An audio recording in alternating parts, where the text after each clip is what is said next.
Welcome to the YouTube channel French academy. और आज हम arithmetic progression geometric progression class कर रहे हैं। क्लास 1 हम करेंगे जिसके अंदर हम मेनली अर्थमेटिक प्रोग्रेशन डिस्कस करेंगे।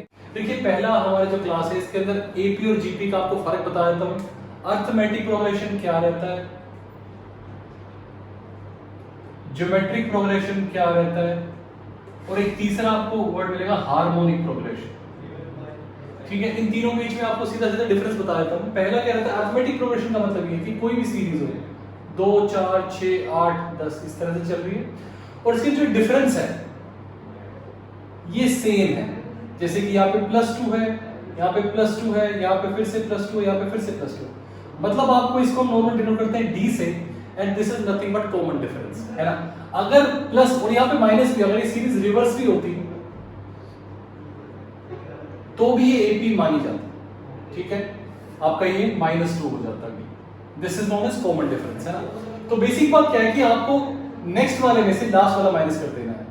8 में से 6 माइनस करो, 6 में से 4 माइनस करो, 4 में से 2 माइनस करो। अगर सबका सेम आ रहा है तो this will be considered as arithmetic progression. ठीक है, प्लस हो चाहे माइनस हो। अच्छा, ये प्लस जो है फ्रैक्शंस में भी हो सकता है, ये प्लस पॉइंट में भी हो सकता है, उसका कोई इशू नहीं है। जैसे सिंपली मान लीजिए रूट में भी हो सकता है। अगर मान लीजिए वो √2 2√2 3√2 4√2 ये ऐसे चल रहा है तो इसका d क्या है, √2 है। ठीक है ना। और हम नॉर्मली जो फर्स्ट टर्म उसको हम a से डिनोट करते हैं, तो इसको बोलते हैं पहला जो टर्म है वो √2 है और कॉमन डिफरेंस d है। इसी के बेस पे सारे फॉर्मूले होंगे। आज हम अभी इनको डिस्कस करेंगे, पहले एक बार तीनों को डिस्कस कर लेते हैं। ज्योमेट्रिक प्रोग्रेशन का मतलब क्या होता है कि सिंपली आप मल्टीप्लाई कर रहे हैं इसे, जिसको बोलते हैं कॉमन रेशियो। मतलब आप इसको मल्टीप्लाई कर रहे हैं 2 से, इसको आप मल्टीप्लाई कर रहे हैं 2 से, इसको मल्टीप्लाई कर रहे हैं 2 से। हर बार आप मल्टीप्लाई बाय 2 कर रहे हैं, है ना। अब देखिए ये भी फ्रैक्शन में भी मल्टीप्लाई हो सकता है। अगर मान लीजिए मैं ये बोलूं कि क्या ये मेरी जीपी बनेगी, हाँ, इस बार आप मल्टीप्लाई कर रहे हो हाफ से, हाफ से, हाफ से। और अगर आपको इसका कॉमन रेशियो, इसको हम नॉर्मली r से रिप्रेजेंट करते हैं जिसको हम कॉमन रेशियो बोलते हैं, इसको हम d से रिप्रेजेंट करते हैं जिसको कॉमन डिफरेंस बोलते हैं। इसको निकालने क्या तरीका है, next term divided by last term. मतलब जैसे यहाँ पे आपको निकालना है तो 8/60, दैट इज नथिंग बट 1/2। अगर सबका 1/2 है तो ये जीपी बन जाएगी, ज्योमेट्रिक प्रोग्रेशन बन जाएगी। ठीक है, हार्मोनिक प्रोग्रेशन जो है, देखिए इसके अंदर कुछ ज्यादा डिफरेंस नहीं है। सिर्फ ये समझिए कि रेसिप्रोकल में एपी चल रहा है। मतलब मान लीजिए बोलता हूं 1/2 1/4 1/6, दिस इज हार्मोनिक प्रोग्रेशन। हर बार क्या हो रहा है, आपका ये नीचे वाला एपी में और ऊपर आपका 1 1 1 है। मतलब जो आपका डिनोमिनेटर है वो आपका एपी में है 2 4 6, तो ये आपका हार्मोनिक प्रोग्रेशन आता है। इसके ऊपर एक बेसिक क्वेश्चन क्या आ जाता है कि what are the 3 types of means. Arithmetic mean क्या होता है, ज्योमेट्रिक मीन क्या होता है, और हार्मोनिक मीन क्या होता है। तो देखिए इन तीनों को ही हम बोलते हैं पाइथागोरियन मीन्स बोलते हैं, क्योंकि जो साइंटिस्ट पाइथागोरस थे उन्होंने दिए थे ये, और बाद में इसको और स्टडी किया आगे मैथमेटिशियंस ने। अर्थमेटिक मीन की मैं बात करूं तो आपको सिंपली क्या करना है, सपोज दो आपकी सीरीज है ए बी सी, इस तरह से चल रही सीरीज। अगर आपको दो नंबर्स का अर्थमेटिक मीन निकालना है जो कि अर्थमेटिक प्रोग्रेशन में, तो आप क्या बोलोगे, सिंपली a + b/। ठीक है, अब ऑब्वियसली हर दो नंबर अर्थमेटिक प्रोग्रेशन में होगा ही होगा। तो किसी भी दो नंबर का अगर आपको अर्थमेटिक मीन निकालना है, you have to add those two and divide by 2, that is arithmetic mean. Geometric mean क्या होता है, ज्योमेट्रिक मीन अगर आपको दो नंबर का निकालना है तो सिंपली आप √ab कर देते हैं। ठीक है, यहाँ पे दो, इसको इसका अगर बड़ा फॉर्मूला मैं अभी रिप्रेजेंट करूंगा, इसको बोलते हैं √ab। ठीक है, बहुत ही सिंपल है। अब देखिए इसका अगर मैं फॉर्मूला बात करूं तो मेरा फॉर्मूला होता है a1 + a2 + a3 till an divided by n, that is my arithmetic mean। मतलब आपकी जितनी भी एंट्रीज हैं आप उन सबको ऐड कीजिए और n से डिवाइड कर दीजिए। हालांकि ये अर्थमेटिक प्रोग्रेशन से कोई डायरेक्ट रिलेशन नहीं है, बिना कोई नंबर्स अगर अर्थमेटिक प्रोग्रेशन में ना भी हो तब भी आप अर्थमेटिक मीन निकाल सकते हैं। ठीक है, और ज्योमेट्रिक मीन की के अंदर भी सेम वही बात है कि रिलेशन नहीं है कि ज्योमेट्रिक प्रोग्रेशन में होने चाहिए, लेकिन फिर भी आप ज्योमेट्रिक मीन निकाल सकते हैं। कैसे, √ab। अगर मान लीजिए बात करूं मैं यहाँ पे सेम तरीके से, तो हो जाएगा a1 a2 a3 till an, और यहाँ पे n। जैसे 2 के लिए क्या था, स्क्वायर 2 था, √, था, इसको हम लिखते नहीं है, लेकिन यहाँ पे अगर बहुत सारे नंबर्स n नंबर्स हैं तो आप उसको nth टाइम का √, निकालना पड़ेगा। सही है। अब देखिए मैं हार्मोनिक मीन की बात करता हूँ। हार्मोनिक मीन के अंदर क्या होता है, सिंपली जितने भी आपके नंबर है, मान लीजिए n number n upon 1/a + 1/b। अब यहाँ पे दो नंबर्स हैं तो मैं यहाँ पे 2 लिख देता हूँ। ठीक है, तो ये मेरा कितना हो जाएगा, इनका एक रिलेशन होता है, इन तीनों के अंदर एक रिलेशन होता है। क्या रिलेशन रहता है कि हमेशा arithmetic mean is greater than equal to geometric mean and this is greater than equal to harmonic. मतलब ये कि सबसे बड़ी जो वैल्यू होती है अगर किसी दो नंबर में आप निकालोगे तो अरिथमेटिक मीन होता है, और मिड में ज्योमेट्रिक मीन आता है, लास्ट में सबसे छोटी वैल्यू होती है हार्मोनिक मीन। देखिए इन तीनों बीच में एक और रिलेशन होता है, मैं बोल सकता हूं geometric mean whole square is equal to arithmetic mean into harmonic. इसको हम चेक कर लेते हैं सिंपली दो नंबर्स के लिए जो हमने लिखा था। Arithmetic mean of two numbers is a plus b by 2, geometric mean of two numbers is under root ab, and harmonic mean of two numbers is 2ab by a plus b। ये लिखा था मैंने। अब देखिए आप यहाँ पे डाल के चेक कर लीजिए इसको, ये फॉर्मूला सही होता है। ज्योमेट्रिक मीन को डालता हूँ तो अंडर रूट ab का होल स्क्वायर क्या हो जाएगा, ab हो जाएगा। और अगर मैं अरिथमेटिक मीन और हार्मोनिक मीन को मल्टीप्लाई करता हूँ, इन दोनों को मल्टीप्लाई करता हूँ, तो क्या हो जाएगा a plus b by 2 into 2ab by a plus b। ये कैंसिल हो गया है कि नहीं, 2 से 2 कैंसिल हो गया, मेरा क्या आ गया। आप ये फॉर्मूला यूज कर सकते हैं अगर कहीं मीन्स दे रखे हैं। देखिए मैं फिर से बोल रहा हूं कि इसमें डायरेक्ट प्रोग्रेशन से मतलब नहीं है कि आपकी अरिथमेटिक सीरीज होनी चाहिए, ज्योमेट्रिक सीरीज होनी चाहिए, आप इसको लगा सकते हैं। ये सिर्फ डिफरेंट टाइप्स ऑफ मीन्स है। जैसे जो आपका अरिथमेटिक मीन होता है ये एक्सट्रीमिटीज की वजह से चेंज हो जाता है, बहुत ज्यादा इफेक्ट आता है। ज्योमेट्रिक मीन पे एक्सट्रीमिटीज का कम फर्क आता है। इस तरह से तीन टाइप के मीन है जो बनाए गए हैं, और मैंने क्या बताया आपको, पाइथागोरस मीन्स बोलते हैं। अब हम अरिथमेटिक प्रोग्रेशन डिस्कस करते हैं। देखिए अरिथमेटिक प्रोग्रेशन की मैंने आपको एक सीरीज सिंपल सी दी थी 2 4 6 8। ये सिंपल सीरीज है, और मैंने बताया आपको कि इसको फर्स्ट टर्म जो होती है, फर्स्ट टर्म उसको हम यूजुअली रिप्रेजेंट करते हैं a से, या आप यहां इसको a1 भी मान लीजिए, कोई फर्क नहीं है, a या a1, ठीक है। और जो कॉमन डिफरेंस होता है वो हम d से रिप्रेजेंट करते हैं, कॉमन डिफरेंस इज d। अब इसका फॉर्मूला क्या होता है कि मान लीजिए मेरी पहली टर्म a1 तो कितना है, a है। अगर मैं दूसरी टर्म निकालूंगा तो मेरा a प्लस d हो जाएगा, जैसे 2 प्लस 2 है ना, 4 बनेगा तभी, तो मेरा a प्लस d हो जाएगा। अब नेक्स्ट टर्म लिखूंगा तो वो कितना हो जाएगा, a प्लस इसके अंदर d ऐड कर दूंगा तो 2d। अब यहां से आप देख सकते हैं कि अगर आप n का टर्म का बनाएंगे, nth टर्म का, या कई बार इसको लोग tn से भी रिप्रेजेंट करते हैं, a या tn, that is equal to a plus n minus 1 into d। ये आपका एक बेसिक सा फॉर्मूला है nth टर्म निकालने के लिए। अगर आपको nth टर्म निकालनी है, you can use this formula an is equal to a plus n minus 1 into d। अब इसी चीज का एक और फॉर्मूला बनता है, इसी के अंदर AP का एक और फॉर्मूला, उसमें क्या बनता है, सम निकालते हैं। इन सबको ऐड करेंगे और इधर सबको ऐड करेंगे तो क्या वैल्यू आएगी। हालांकि ये सोल्व हो सकता है, मतलब आई कैन प्रूव के फॉर्मूला कैसे आएगा, बट वो आपके यूज का नहीं है, क्योंकि आपके पेपर में पूछा जाएगा कैसे आया, तो आप सिंपली उसको याद ही कर लीजिए, बेहतर रहेगा। देखिए फॉर्मूला क्या है सम के लिए, सम ऑफ n टर्म्स, इसको मैं रिप्रेजेंट करता हूं Sn से। तो Sn is equal to n by 2 2a plus n minus 1। तो बेसिकली बस आपको दो फॉर्मूले याद करने हैं, ये फॉर्मूला, एक हमारा सिंपली an का फॉर्मूला होता है a प्लस n माइनस 1। ये आपका एक दूसरा फॉर्मूला है, पहला और दूसरा, बस आपके दो फॉर्मूले हैं। देखिए इसी फॉर्मूले को हम ऐसे लिख सकते हैं n बाई 2, ये जो 2a है इसको मैं सेपरेट कर लेता हूं, a plus n minus 1 into d। ये क्या है, ये सेम यही चीज है, तो मैं यहाँ पे लिख सकता हूं n by 2 a plus an, और कई बार an को हम रिप्रेजेंट करते हैं l से, लास्ट टर्म से। तो आप इसको इसी फॉर्मूले को, सेम फॉर्मूले को मैं ऐसे लिखता हूं, it is equal to n by 2 a plus n, मतलब l इज लास्ट टर्म, ठीक है ना।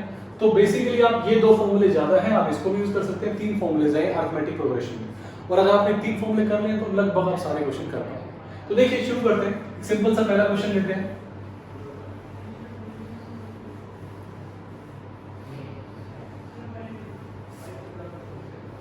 देखिए पहला क्वेश्चन क्या बोल रहा है कि मेरी ये सीरीज है, ठीक है, और बोलता है कि इसका 16th टर्म निकालिए, मतलब a16 is equal to question mark, ये पूछ रहा है 16th टर्म निकालनी है आपको, ये सीरीज दे रखी है। तो देखिए सिंपली इसमें क्या है, a इज इक्वल टू 1 है, और d के लिए आप क्या करेंगे, इसमें से माइनस कर दो, चाहे ये माइनस कर दो चाहे ये, मतलब आप सिंपली d को बोल सकते हो आप an माइनस an माइनस 1, है ना, an माइनस an माइनस, मतलब सिंपली आप बोल सकते हो a3 माइनस a2 कर लो, चाहे a2 माइनस a1 कर लो, यही सेम है। तो ये मेरा d यहाँ पे कितना आ गया, 4 आ गया, d मेरा 4 हो गया है। a16 मुझे निकालना है, a16 का फॉर्मूला क्या होगा, a16 is equal to a plus 16 minus 1 into D. Basic formula ये होगा n minus 1 into D. a मेरे पास वैल्यू क्या दी हुई है, 1, 1 प्लस 15 इंटू डी कितना है मेरा 4, तो ये आपका कितना है 60 और 1 61, तो मेरी ए 16 की वैल्यू क्या आ जाएगी 61 आ जाएगी। बहुत ही सिंपल क्वेश्चन था, ठीक है, इजी। चलिए नेक्स्ट क्वेश्चन देखते हैं। Find the 13th term of an AP whose third term is 1 and 9th term is 25, है ना। क्या बोल रहा है 13th टर्म आपको निकालनी है, A13 is equal to question mark, और आपका A3 दिया हुआ है 1 और आपका A9 दिया हुआ है कितना 25। यही क्वेश्चन है, आपको ये निकालना है 13th टर्म। A3 1 दे रखा है AP सीरीज का, और A9 जो है वो आपका 25 दे रखा है।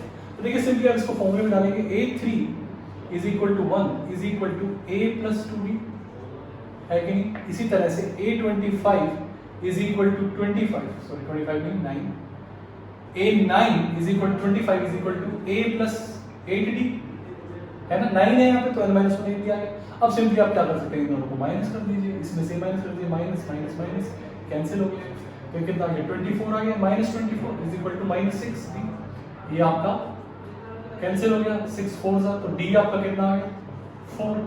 अगर D आपका 4 है तो आप यहाँ से ये निकाल सकते हैं, देखिए सिंपली ये इस टर्म से मैं यहाँ से ये निकाल देता हूँ।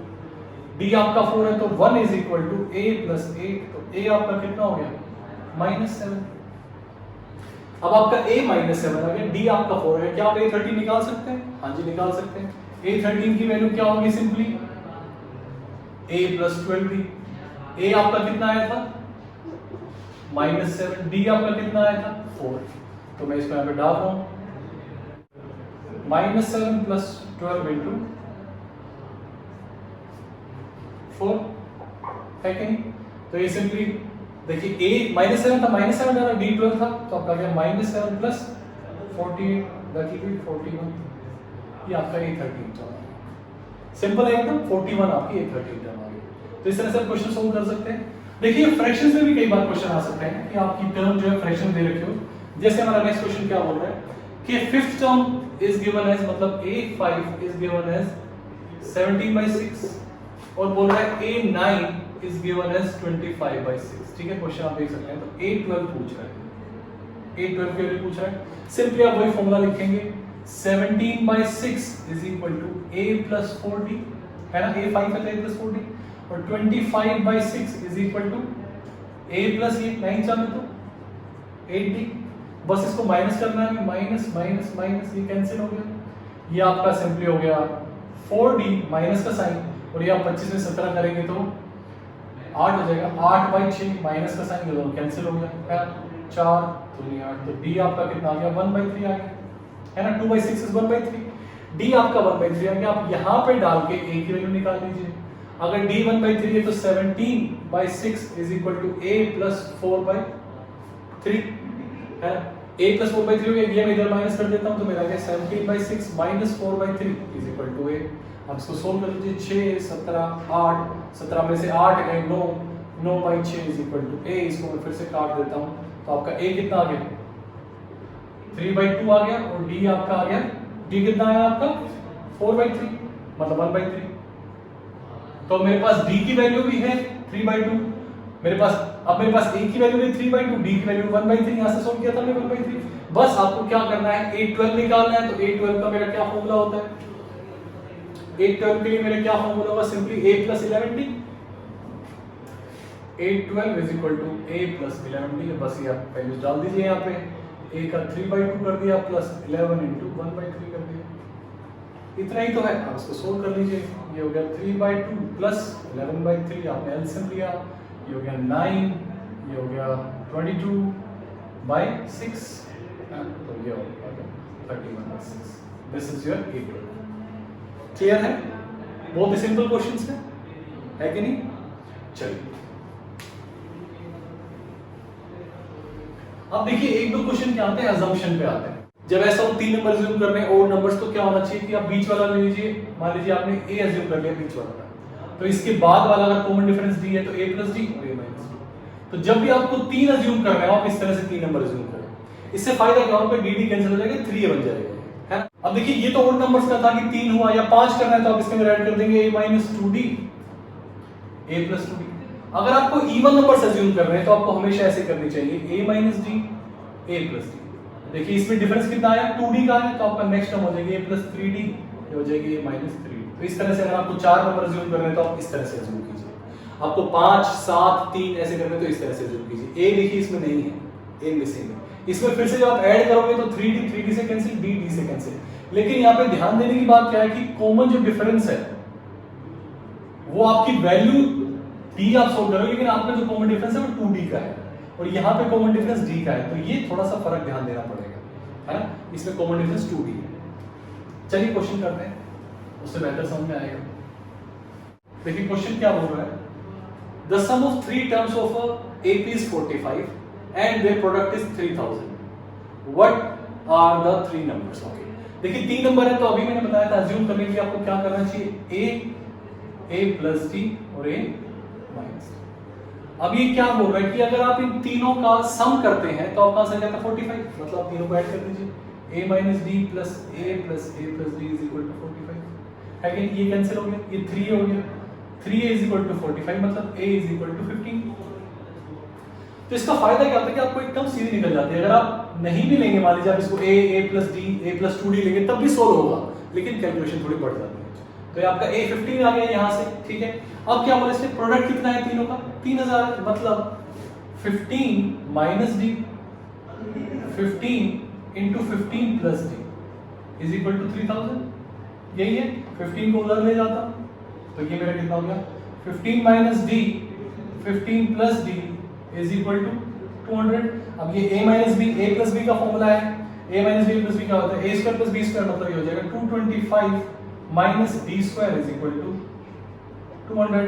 अब देखिए ये इसमें से माइनस हो जाएगा तो d स्क्वायर आपका आ गया 25, है ना, ये उधर गया तो d आपका आ गया प्लस माइनस 5। तो सिंपली आप बोल सकते हैं कि d प्लस माइनस 5 है और आपका a कितना है, 15 है, तो इसमें से आप ऐड कीजिए, एक बार माइनस कीजिए, मतलब 10 और 20। ये आपकी 3 टर्म हो जाएंगी, 15 10 और 20, है कि नहीं। इजी था क्वेश्चन, बस हमें क्या समझना है कि हमें अज्यूम क्या करना चाहिए ताकि क्वेश्चन इजी हो जाए, वरना वैसे भी क्वेश्चन हो जाएगा सो आपकी 2 इक्वेशन रहेंगी, 2 अननोन रहेंगे, बट थोड़ा टाइम ज्यादा लग जाएगा, तो हमें ऐसे नंबर अज्यूम करने हैं। क्लियर है। चलिए एक और क्वेश्चन देख लेते हैं, एक और क्वेश्चन देखते हैं। क्वेश्चन क्या बोल रहा है, first term of an AP is 50, last term is 85, if sum of all term is 750, what is the sixth term. क्या बोल रहा है क्वेश्चन, आपकी जो फर्स्ट टर्म मतलब a1 या a बोलो वो कितनी है, 15, और बोल रहा है लास्ट टर्म क्या है, मतलब an जो है या l जो मैंने रिप्रेजेंट कराया था वो क्या है, 85। अब कह रहा है सम कितना है, sn इसने खुद ही बता दिया 750 है, और क्या निकालना है हमें, a6 निकालना है, ठीक है। बहुत ही सिंपल सा क्वेश्चन, देखिए फॉर्मूला हमारे पास है ही already, sn is equal to n/2 into a plus n, है ना। तो यहां से हम इसको यूज करेंगे और हम n निकाल सकते हैं। देखिए sn मेरा कितना है, 750 is equal to n/2 into a plus n,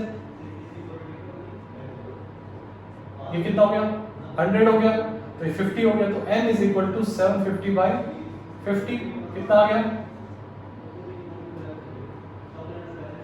15 आ गया n।